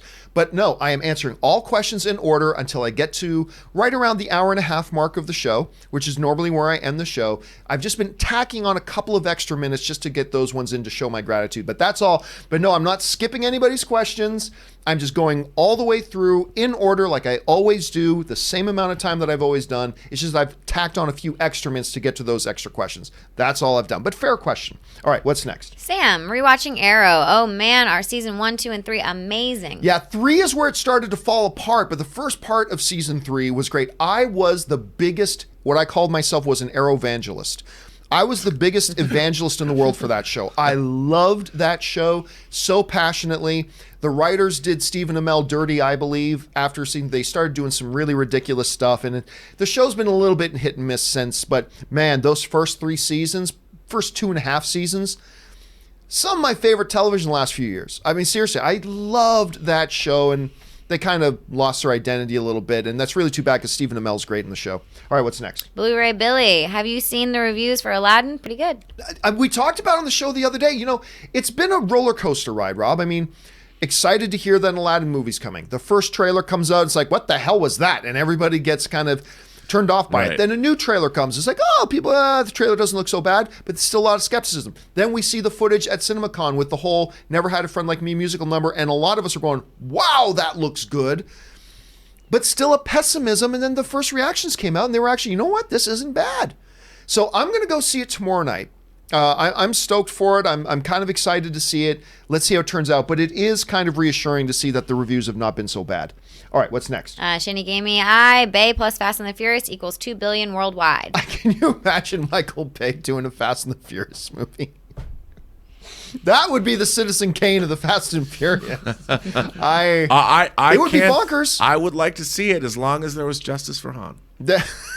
It would be bonkers. Sorry. It would absolutely be bonkers. All right, what's next? Adam Douglas, for all those worried about any actor getting into shape to become Batman, fear not. Remember, if fat Parks and Rec Chris Pratt can do it, anyone can. Yeah. So I wouldn't worry. Look, there would be certain guys that I would be worried about. Like, okay, that guy's not going to, he doesn't have the body type that can get that type of shape. One of the things that stood out to me, though, Rob, was when you look at the frame of Robert Pattinson, he's got the body frame that will pack on muscle like that. He's just got that kind of body frame. And we pulled up images of him. He's already doing those sandbag workouts on the beach, and he's already getting pretty ripped. For him to add 10, 15, 20 pounds of muscle is actually not going to be all that difficult. Not nearly as difficult as it would be for me or for a lot of other guys with various body types, but he's got that frame that is just built for it. So I'm not worried about it in the least, even if it does end up being Ron Pattinson, which, by the way, we still don't know if that is official or not. Would you be worried about it? Well, I'm not worried about it at all. He had a new movie debut at Cannes, The Lighthouse, with Willem Dafoe, that was directed by the director of The Witch. Raving about him in raving that, by the way. about it. People are raving about his performance. Have you ever seen Good Time? His performance there. He was in Cronenberg's Cosmopolis, not one of my favorite Cronenbergs, but if you want to see what his Bruce Wayne might look like, look at Cosmopolis, and he made that almost 10 years ago. It's so weird that people are pillaring him because he was in Twilight. Well, I mean, I find most of those people are people who've never watched a single one of his other movies. Right. That's the thing. They've never checked out any of his other movies. And there are some people who have and still don't think he's right for it, and that's totally fair. But I've just found most of the people who have been like, why would you get him? Did you see any of his movies other than Twilight? No, why would I watch his movies? Okay, well, there you go then. Then there you go. But you're right. The Chris Pratt transformation from what he was, because he was this hilarious but bigger, overweight, out of shape guy in Parks and Rec, and then all of a sudden was that. And I remember when he was in my studio and we were sitting down talking, he was talking about his daily diet and routine, and he had a 24/7 assistant. He had one regular personal assistant, but then he had another personal assistant that was there, and the only job that assistant had was to watch him like a hawk to make sure he only ate what he was supposed to eat. And he even told this story that on set when they started filming Guardians of the Galaxy, it was his birthday, and instead of a birthday cake, they rolled out this veggie cake that was just like carrots and celery stick built like logs, and it spelt out "Happy Birthday, Chris" in like vegetables. And he said, it broke my heart. It was super awesome, but it really made me sad. But anyway, he was really dedicated, and now look at him. All right, what's next? Sujith, hey, John, Rob, and Ashley. It was fun rewatching all of that 70s show. Can't believe Mila Kunis was only 14 in season 1 and had her first kiss on screen. Meg. To me, she'll always be Meg. That's it. Shut up, Meg. Actually, Anne did this great thing at Hasbro. I got to tell you about it. There's a big refrigerator in the employee area of Hasbro that's called Smeg or something like that. SMEG. It's got this big lettering on it. From Red Dwarf. Is that what it's from? So anyway, she did this thing, and then the picture went a little bit viral. She printed a picture of Peter Griffin saying "shut up," and she pasted that over the S. And it says "shut up, Meg" on the thing, and the picture went a little bit viral. You know what? I'm unpopular opinion. I was never that much into that 70s show. I watched a bunch of episodes, and I thought it was okay. It was cute. I didn't hate it. I only watched maybe about, in grand total, maybe about a season's worth. I wasn't really that into it. Were you guys into it that much? I wasn't so loyal to it, I'll say. I would catch it here and there. I probably watched the first couple of seasons. But it's funny. I mean, it's great. I didn't stick with it. Rob, you looked at me like you were shocked that I had the audacity to say No, that. I was not as a casual viewer. Yeah. Casual viewer. All right, what's next? It's good stuff, though. Julius Goodwin. I just ran across a clip of Tom Hiddleston playing Hank Williams, and he sung flawlessly. So that means he, RDJ, and Jeremy Renner can act, sing, and are literally star handsome. Jesus, leave something for the rest of us. Guys, why don't they? And by the way, Julius, thank you so much for that super chat, man. That's really generous. Thank you for supporting the show on that level. And don't forget the king of them all, Hugh Jackman. So throw in Hugh Jackman. Now you got Taron Egerton, who's singing Rocket Man, for heaven's sakes, and doing there's a breed of now talent. It used to be, back in the golden age of Hollywood, that the true movie stars could sing and dance and act, and that's a rare thing today, but we're starting to get more of these guys. And you're right, I saw that trailer. It was like, I think the movie's from 2016 where he played Hank Williams, and I remember watching some clips from it and him actually singing the lines. I'm like, oh my God. And then we talked about Taron Egerton singing the Elton John music. It's like, oh my God, and then obviously Hugh Jackman with everything he did with Greatest Showman and Les Mis and all that kind of stuff. I mean, it's a new breed of actors coming back. And do you feel that way, Rob? Do you think we're going to get a resurgence of we're going to get multi-talented guys now kind of rising to the top? Or do you think this is just a flash in the pan? No, I think it depends what they're doing. And with movies like The Greatest Showman making a lot of money and Rocket Man and Taron Egerton doing his own singing, John, you're kind of that way with YouTube celebrities. I mean, you were in a YouTube cover band. You're a song and dance man yourself. You can rip out the guitar and play right on camera. Would you say that you represent a resurgence of the multi-talented? Yes, all YouTubers now are going to be multi-talented. Pretty good, though. But I think, people, why not be well-rounded? If you're an artist, you're an artist. And I think it's cool that we're seeing more and more of that. And they're getting to show off their chops. And whether it's on YouTube or in the movie screen. Yeah, so, and you're right, though. I get that feeling sometimes because you look at these guys, like a Hugh Jackman, whatever. It's just like, okay, you've got all the looks in the world. You're one of the best actors on the planet. You can also sing and serenade. It's like, God, this makes me feel inferior. And you're Wolverine. And that's like, if that wasn't enough, now you got the trump card that you're Wolverine too. If there's anything that's going to give me inferiority complex, it's that kind of BS. So yeah, come on, guys. Save some, follow Julius's lead. Save some of it for the rest of us. All right, what's next? Robert Kessler, can you please release the full version of the John Campea Show theme song? It's a banger, and I need to work out to it. I need to work out to. I play the full version of when I do open mic on the weekends. It usually goes 2, sometimes 3, sometimes 4 hours long. So I'll take a 5-minute break, and I do play the song on a loop when I'm taking my 5-minute break. So check it out there. You should be able to capture it at that point. And I'm here to serve, man. I've been of service. I will serve. All right. Thanks a lot. What's next? Sin Vendetta. Well, John, after hearing you talk about True Lies on the last 3 shows, I had to watch it last night. Man, I love this movie so much. Next, The Dark Crystal, which I've never seen before. Good on you, Sin. First of all, yes, True Lies, my all-time favorite action film. I adore that movie so freaking much, so I'm so glad you got on that. And I'm so glad you know what? Nothing gives me more joy, Rob, than when people tell me, hey, I had never seen such and such a movie, and you guys talked about it, and now I go watch it. Nothing makes me happier. I love that. And I love that you checked out True Lies because it's so damn good, and I'm so excited you're going to go watch The Dark Crystal. I hope you enjoy it. You may not have the same reaction to it I did, but I'm really thrilled that you're going to go check that out. But I think Rob and I would both agree you're probably in for a good time. Rob, wouldn't you say? I think you are. It'll be interesting to see. Go in knowing that the pacing of the film is different than movies of today. Yep. But I think you're going to love it. All right. Okay. You'll know what that means. I hate you. What's next? Sin Vendetta again. Thoughts on October Sky? I love that movie. Which one's October Sky? October again? Sky it's Jake Gyllenhaal is in it. It is a movie about a kid who loves model rockets. It's one of my, I love it so much. Yeah. I still build model rockets. I have them always pretty much at arm's length. You have the biggest collection of unput together models, I think, of anybody that I know. Oh no, there's many, many more. But I am working on my 5-foot Saturn V. I want to have it done for July 20th.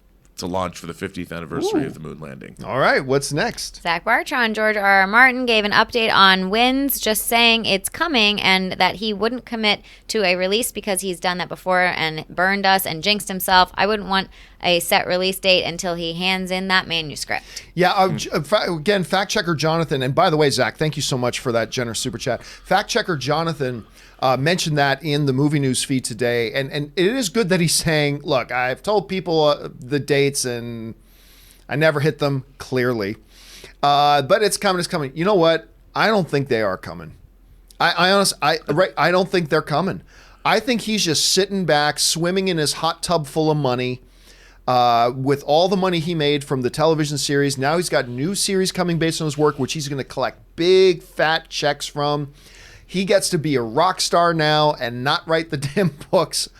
I don't know. I've just got this little bit of a feeling that they ain't coming. Am I being overly pessimistic here, Rob? I think if anything, he's got a reason to write them now because people aren't going to be like, it's going to be the same ending. He'll be like, yeah, no, I'm not going to have the same ending. So the Game of Thrones TV show is the greatest advertisement in the world for getting what is it? The Winds of Winter, and then I can't remember the Song last of Spring, one. or Something of Spring, a Dream of Spring. That why shouldn't he? I think those books would sell like hotcakes. He'll make more money off those books. But then again, you know what? It comes down to motivation. If money is your only motivator and you get a lot of money and you're swimming in that fat cash, but an artist and a writer, they have to write. They have to create art. And I think that George R. R. Martin wants these books to be finished. He needs them to be finished. I want him to finish them. Maybe he will. He's had 6 years. Hey, there's a guy named David Gerald who he wrote it's a 7-book series. The first 4 books were amazing. He wrote The Trouble with Tribbles originally. I've been waiting for the 5th book in his series for 25 years, and he keeps saying he's writing it and writing it and writing it every year. Now his patrons can get it off his website, but I understand what it's like to wait for a book. I just think he's probably making more money in a 2-hour creative meeting over at HBO's offices on one afternoon than he will with all the combined sales of his books. I think that's, I don't know. I hope you're right. I hope for all the people who've been anxiously waiting, but do remember, guys, he has already kind of said that the books are going in the same direction. There'll be a few differences. There are a few characters he said that are alive still in the books that they killed off in the shows at different points, and they're still around. But remember, he told Benioff and Weiss where they're going with the books, and they kind of based that around where he said they were going. So don't expect a lot of tremendous differences between the books and the show. Just remember that. All right, what's next? Chris Fieldman, does Universal also control the rights to She-Hulk? I have a feeling it's probably kind of like X-Men or Spider-Man. It's probably the main character and whatever derivative characters or connected characters there are. So I'm going to guess. I don't know for a fact, but I feel pretty safe that Marvel can't just go and make a She-Hulk movie. I don't think they can get around it that way. I don't know anything for fact, but it just seems like, yeah, they would probably be connected because one is a derivative character of the other. All right, what's next? Stubble McShave, Wheel of Time have landed a lot of talent behind the camera. The director for episode 1 and 2 directed some of my favorite Westworld episodes. The latest announcement was the production manager. She recently worked on The Crown. HBO now is in their Dear God, please don't leave us subscribers mode post Game of Thrones. And you know what? We talked about this the other day, Rob. A lot of people have always thought that the Wheel of Time stuff and His Dark Materials is another one, is stuff that really can't be produced. But when we're seeing trailers drop for like His Dark Materials and we're seeing talent being added and stuff like that, there is a lot of commitment being made by all that, obviously not just HBO or the other networks as well, including ones working on Wheel of Time. There's a lot of stuff being invested in this, and people are going to really give it a solid go. Look, whenever movies get made, everybody wants it to be, or television shows, people want it to be the greatest thing ever. They all do. They're all committed. They all try their best. But we're seeing some really firm steps being made here that should give people a lot of hope. What do you think? I think so too. I mean, we got Watchmen, is coming out. There's that show with it's called Years and Years that HBO has coming with Emma Thompson about a politician. We see 15 years of the life of a family as they're affected by British politics. That looks great. I mean, I think that just because one show, HBO has solid. Remember, they had The Sopranos before they had Game of Thrones, and I think we're getting a big commitment by them to great programming. I am worried about a lot of their executive staff leaving after the AT&T merger with Warner Brothers. So we'll see if their creative staff is up to snuff in the next coming years. But it looks like they've got, at least for the next 3 or 4 years, we've got a lot of great stuff. All right, what's next? DJ ASG, Tony, happy eventually taken on Mental of Uncle Ben. They probably meant Mantle Yes. of Uncle Ben. I was like, remember, mental. Uncle Ben never had much of a role in the Spider-Man mythology. He was around before Spider-Man was Spider-Man to be the guiding North Star. They've never really talked a lot about Uncle Ben. I think we're going to get into that in Far From Home, I'm going to guess. I think we're going to hear a little bit more about his deceased uncle, I think. But I don't see Hap taking on the role of Uncle Ben or anything like that, nor did Tony. They took on their own mentor kind of roles, but I don't see much more beyond that. Do you, Rob? No. I mean, the whole point is that his death, Uncle Ben's death, was what was the catalyst that sort of formed Spider-Man. Yeah. All right, what's next? Adam Gruber, have been to Hugh Jackman's show last week in Berlin, thanks to my lovely wife. It was phenomenal. You're going to IIRC, so you're in for a treat, John. I am going to go see the live Hugh Jackman show. Here's the problem. Bought our tickets for the Hugh Jackman show at the Hollywood Bowl in LA. Had to cancel them. It takes place during Comic-Con. We didn't realize that. But not far from here is a big resort called Pechanga. And it's this huge resort. I actually went to go watch the Bare Naked Ladies have a concert there a couple of years ago, which was a hell of a lot of fun. He's going to be doing another show there about a month later. So we're just going to reacquire my tickets there, and I cannot wait. I'm glad you saw it. I'm glad that you're giving me a good report on it because I'm very, very excited about that show, man. All right, what's next? Benny95, I don't understand how it took 2 years to film 6 episodes and after 9 years of hard work to end it this way. Also, Grey Worm would have totally killed John after finding out he murdered their queen. Come on. I thought you're speaking to the wrong guy, Benny, because I thought season 8 was spec-fucking-tacular. I thought it was absolutely amazing, and I loved everything about it. I thought it was rushed. I don't understand why you only do 6 episodes when you were being given the money and the time to do as many episodes as you wanted. I'm still befuddled about that. That being said, the Grey Worm stuff, the Queen's gone. The Hand is in prison. The next highest ranking guy is Jon Snow. Whether he's the one who killed your queen or not, and he also knew that it was not his place to execute him, but secondly, he knew doing that was going to mean the eradication of his people. Because he kills Snow, that turns the rest of the world against them. And so he held him prisoner until he could present his demands to those. I think it made sense. Now, Grey Worm wasn't a mindless idiot. I mean, they first presented the Unsullied like they were just mindless drones, but they're not, and he's not. And I think he thought it through, and he understood there's some things he can do and some things that he can't, and some things he's got to be measured with. And realistically, Snow outranked him. Snow was the Warden of the North. He couldn't just summarily executed him. Now, he could have done it, and you could have made an excuse for that in the show, that he was overwhelmed with the passions, like, and he just killed him. But he thought it out and locked him up instead. And I thought that said a lot about the character. That's just my way of looking at it at any rate. All right, what's next? Jeff Mullins, there's a deleted scene in Endgame of Hulk saving people. Well, they didn't have him doing much else in the movie. I mean, I love Endgame, but I am frustrated that you have the nuclear bomb of all things, where in the earlier MCU movies, it was like, we have the monster. Where Tony Stark even said, like, he thought their ace in the hole was, we have a Hulk. And they turned him completely into being on the sideline in the last couple of movies. Now, they tried different things with him, which I appreciated. He's ultimately the one that saves the universe. He's the one who brought everybody back. They did some very cool, different kind of things with him.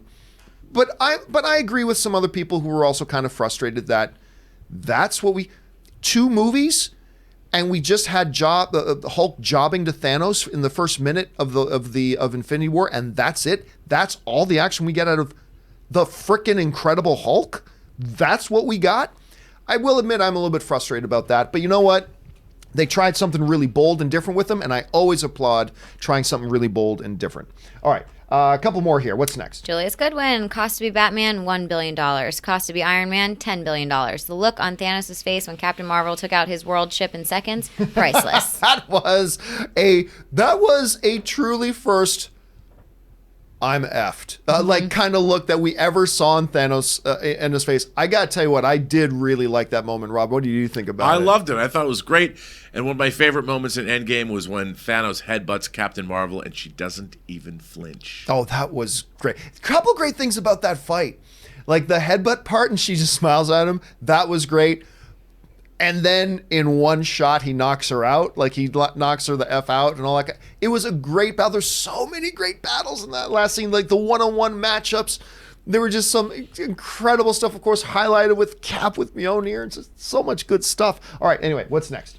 Gisberto Guzzo. Movie recommendation of the day, The Big Chill. Great cast and script, very much ahead of its time. A great slice of life story. Listen, it actually was one of the most celebrated films of kind of the era. Like that was, a lot of people would constantly point back to that film, and it is fantastic. The cast is stellar. It's Hall of Fame. It's a Hall of Fame all-star cast, all that kind of stuff, and talked about for a long time, and just really good, like isolated environment storytelling. Anyway, some of your thoughts on Big Chill. I love The Big Chill. It's one of my. I mean, Lawrence Kasdan wrote and directed it. It was his follow-up. I totally forgot about that. Yeah, his follow-up to Body Heat. You had, Glenn Close. You had Joe Beth Williams, Jeff Goldblum, William Hurt, Kevin Kline, Meg all-star Tilly. cast. I mean, and you know, it's a movie. What's interesting? It's a movie that was made in '83. That's about the main characters looking back at their college years from the late '60s. And I think I've watched that movie 50 times. And I think, oh my God, how old is that movie now? It's 35 years old. Listen to Gisberto, guys. Check it out if you have not seen that yet. Such a great, and what a Check it out. soundtrack. Oh yeah, great soundtrack too. All right, what's next? Anthony R., the weapons for the Knights of Ren from the Vanity Fair pics look like weapons from a role-playing Final Fantasy game, not very Star Wars-like. They do kind of feel like they're from a Mad Max and Renaissance Fair mashup a little bit. But I dig it. There's something edgy and rough about it. Let me bring the picture up here again just for a second. There's something very edgy and rough, and that what JJ often refers to as the lived-in universe kind of feel for it, a bit of a Mad Max flair to it. I'll tell you what, I don't know much about the Knights of Ren. None of us do at this point. I gotta tell you, I like that they're going for this as opposed to the clean black leather Sith looking. I love this. I think this is great. I know, Rob, I didn't get a chance to ask you about that. What do you think about Hey, these, you know, how they're looking? again, I don't know why they're wearing big, heavy cloaks on a desert planet, but you know, what do I know? Have you ever seen Lawrence of Arabia? They're like the Fremen in Dune. Look, That's true, yeah. I could maybe all of those weapons they have lightsaber. Yeah, quite components to them, possible, which yeah. I would imagine. So bring it on. All right, what is next? Sujith, prepare to be Rushified, slapping the bass and playing the air guitar to animate. Best band ever. God, I love you, man. Paul Rudd. Look, first, I've liked Paul Rudd for a very, very long time. What was the teen heartthrob? Not heartthrob, but the teen Clueless. Thank you. That everybody knew him from. By the way, that movie was 700 years ago, and he looks like he's aged about 3 years since Clueless. So I don't know what Greek demon he's sacrificing puppies to look the way he looks, but it's completely ridiculous. But I've loved this guy ever since Anchorman, from 40-Year-Old Virgin. Obviously now he's Ant-Man, but in I Love You, man, he rips off.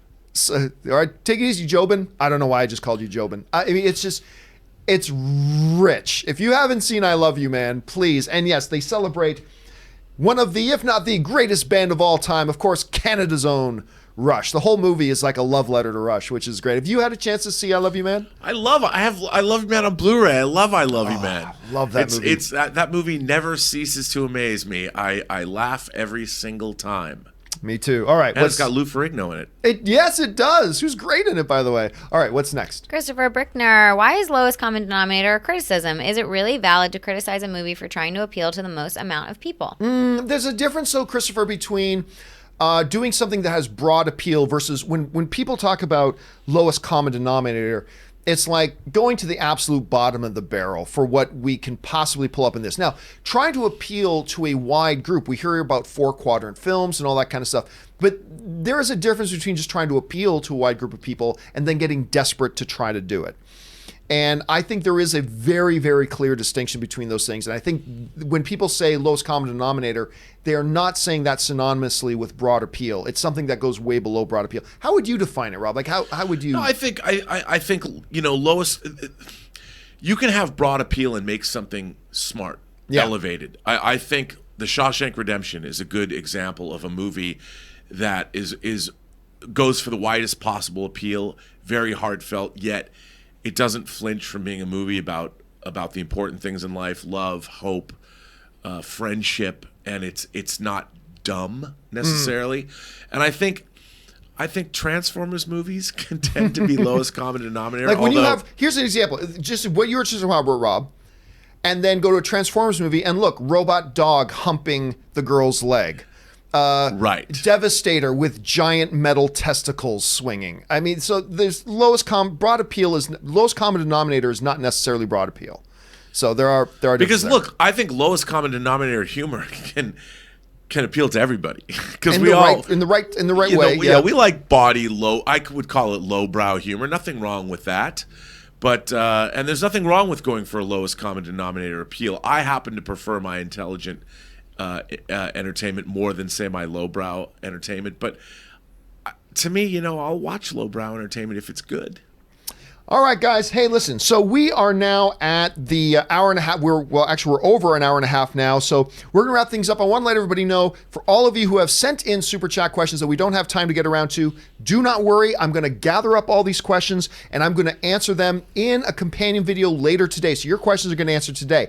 However, we're going to take a couple of extra minutes here. Some of you have sent in some really generous super chats. I want to get through these just before we end the show. So Ashley, what's next? Jesse Lopez. Hello, John. New to the channel. Fan of your videos. Oh, thank you so much, Jesse. Wanted to ask in regards to the New Mutants, if you think depending how Dark Phoenix performs financially, will Disney then decide the film's fate? No, the fate has already been decided. They've already given it a release date, and this is Disney giving it a release date, not Fox. So they've already set a release date for it. So if X-Men Dark Phoenix is the biggest of flops or the biggest of surprise hits, it will not change a thing. They've set the release date. I believe it's 2020 now for the release date.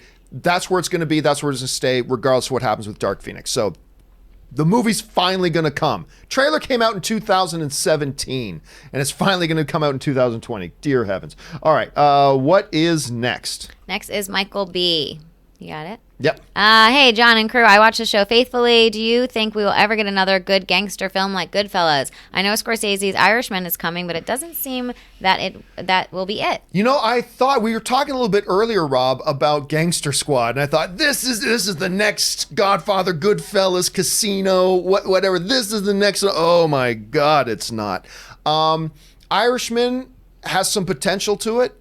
Again, I'm a little bit nervous because it is a straight to Netflix thing, but then again is always be my maybe. I'm really excited about that. So maybe The Irishman, but it is funny, Rob, I haven't seen any more coming down the pipe. Have you heard about any more really coming? No. Black Mass looked like it could have been one, but it really wasn't. Right. So anything you're looking forward to here? Not gangster-wise. Yeah, I am I'm not really very much. looking forward to The Irishman, though. Yeah, really looking forward to it's going to be interesting to see because, I was very down on it negatively because, hey, look, studios passed on it. It ended up at Netflix. But then somebody brought up the point, John, the studios may have passed not because they didn't think it was great, but because it's not a movie that's going to make a lot of money in theaters. And I went, you know what? That's true. This could be an excellent movie. Just, let's face it, that movie wasn't going to make a ton of cash in the theaters. And maybe Netflix is the right spot for it. So I'm a little bit mixed on it, but I am curious to see it. So we'll see how that all kind of turns out. All right, what is next? Mr. JG, longtime fan, but first ever super chat. Oh, thank you, Mr. JG. With Mark Hamill's lament that the OG characters never got an on-screen reunion, do you think that there may be OG reunion send-off? And then he's got 2 of 2 there. Yeah, I think this could be done in a creative and touching way. Would be cool to see Luke using Force to show Han Solo with the line, "No one's ever gone." No, I don't think so. That would feel very forced and very fan servicey. Again, fan service can be a good thing. Endgame is loaded with it, and it can be a very good thing in the right way, in the right context, at the right time. I think that would feel very forced. And as much as I would have, no pun intended, and as much as I would have loved to have seen something like that earlier, like in Force Awakens or something, I think now it would feel out of place and forced and all that kind of stuff. So I'm going to guess probably no. Rob, what do you think? Yeah, I think probably no. I mean, they're going to be looking toward the future, and I think they're going to leave it on a note that they can make movies after this at some point. Perhaps not Skywalker saga movies, but movies that are post whatever Rise of Skywalker actually is. All right. I want the reign of Skywalker, whatever that might mean. All right. Don't get my hope up. All right. What's next? Troy Strauss. So I've heard you mention a show called Yellowstone a couple times over the last couple weeks. I was like, what is this? Watched episode 1 last night. No, my God. Give me more recommendations. Yeah, this is one that is written by the same guy who did Hell or High Water and did Wind River. Tyler Sheridan. And he actually was one of the stars of the first couple of seasons of Sons of Anarchy. He was the deputy sheriff in Sons of Anarchy. What? And he's one of the best in the business right now. Kevin Costner's in it. Another good recommendation. You got a good recommendation that's on Netflix or Hulu or Amazon right now? Well, besides Barry? Check out Barry. If you like Yellowstone, I went to Houston last week and I ended up sitting next to a guy who's one of the production designers of Godless, which is another with the Jeff Daniels Western is in series. That. I wasn't that big on it. Oh, see, I loved it, man. I wanted to because I love Jeff Daniels. He was amazing in that. Check out the Umbrella Academy too. That's great too. That's a hell of a lot of fun. That one's really good. And I really like Russian Doll. Yeah, you guys have been talking about Russian Doll. God, I know I'm becoming a broken record player. Oh my God, guys. Doom Patrol. Please watch Doom Patrol. I, every week, think this thing can't get any more bonkers.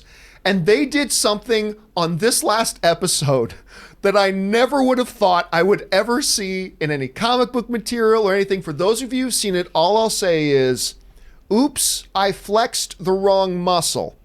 You know what I'm talking about. One of the most bonkers, crazy scenes ever. This show pushes every boundary they possibly can. Please check out, because I thought it looked stupid and you guys convinced me to watch it. So if you haven't seen it, watch Doom Patrol. It is the only thing worth watching on the DC streaming service. Anyway, all right, Fleabag. Have you guys seen Fleabag? No, they just dropped a new season on Netflix they too. did. Yeah. What is Fleabag? It's Phoebe Waller-Bridge's. It's her show that she created herself and wrote, and it's incredible. Yeah, the pilot is good. It's racy. It's great. All right, I got you. She's writing Bond 25 now. Yeah, and Killing Eve. She was a that's creator right. I remember us Eve. talking about that. Okay. Yeah. All right, what's Fleabag. next? Daniel Manzarez. Is it just me, or is the new Terminator movie going to be a Sarah Connor movie? I'm not seeing anything on the John Connor, who, in my opinion, is the most important character in the franchise. I don't think I think the answer is neither. I actually don't think Sarah Connor is in the movie an awful lot. I think they've said both her and Arnold Schwarzenegger are going to have limited roles in the movie. Probably important, but probably limited. And I don't think they're going the John Connor route. I think they've moved beyond John Connor at this point. So what that means, who knows? But remember, all the other Terminators don't exist other than Part 1 and Part 2. And there's no fate but that which we make. So I think the answer is neither. The Dark Fate too. Oh, and then there, of course, is Dark Fate. So I do not believe it's going to be a Sarah Connor movie. Have you heard anything otherwise or different about that? No, it looked like she's a part of it, but there's a lot more going on. Right. So trailer drops tomorrow, guys. Trailer drops tomorrow. At least keep our eyes open for that. All right, what's next? As long as I see her doing about 10 pull-ups, I'll be impressed. She's always getting ripped in all his movies. Down. Yeah. Mark Josepher just sending in a super chat. Oh, man, thank you so much. It's really nice of you, dude. It's always nice when somebody just wants to send in something to be nice. All right, what's next? MZod 780. John, I need help. I've been blissfully married for 5 years, but today I learned something that disgusted me to my core. Uh-oh. She likes having eggs with ketchup. What should I do? Go to, what's it called? lawassist.com and look up divorce attorneys. It can be done. It's a lot easier today to get,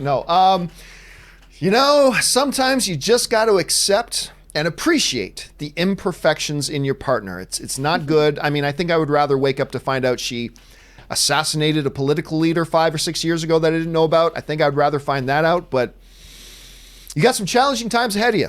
There's therapy. Therapy's good. Couples therapy. Maybe you can talk her out of her wicked ways. I don't know, man, but I'll be praying for you. All right, what's next? Forever Steezed. John, earlier somebody referenced an introduction with the mob boss talking about a commitment as it cut to Sledgehammer. That's John Wick, buddy. I'm disappointed. Viego telling his son about the Baba Yaga. Baba Yaga. Listen, I can't remember every single shot, the way it's described and things, so I don't feel bad that I didn't pull that one out, because Rob, you didn't pull that one out either. So I'm not worried about it. All right, but thank you for letting me know which one that was. I appreciate that. Probably going to go see John. If I can't get into that premiere tonight, which I'm thinking I can, but if I can't, I'm going to go watch John Wick Chapter 3 again tonight. Parabellum, my friends, Parabellum. All right, is that it, or is there another one? That is it. That is it. All right, guys. Thank you so much for being here for today's installment of the John Campea Show. And thank you to all you guys sending in those questions. You give us really fun stuff to talk about. And of course, you supported the channel along the way as well. So thank you so much for that. And once again, guys, everybody who had super chats sent in that I didn't have time to get to, check out a little bit later today on the channel. I'm going to do a companion video where each and every one of those questions do get addressed properly in a video. So, because that's just the right thing to do, and it's also a lot of fun. I want to thank the people, speaking of fun, the fun people who are here with me, Mr. Robert Meyer Burnett. Robert, where can people find you? Well, you can find me on Twitter at BurnettRM. Find me on Instagram at RMBurnett, or on my own YouTube channel, The Burnettwork, or theburnettwork.net. It's adjacent website. And of course, the equally as fun, Miss Ashley Whalen. Ashley, where can people find you? I'm on Twitter at AshAttack1, or my Instagram is my name, Ashley Whalen, with 2 I's and Ashley. And you're not going to be around for a little while now. You're leaving. I'm on leaving. A jet plane. Yeah, I'm going to Philly and New York to visit some family and friends next week. So everyone have a wonderful week. Catch up on shows and movies, and I will be back. And we will catch up with you when you get back. And guys, you can simply follow me on social media, just at John Campea. Guys, thank you so much for being here. My name is John Campea, and until our next show, bye-bye.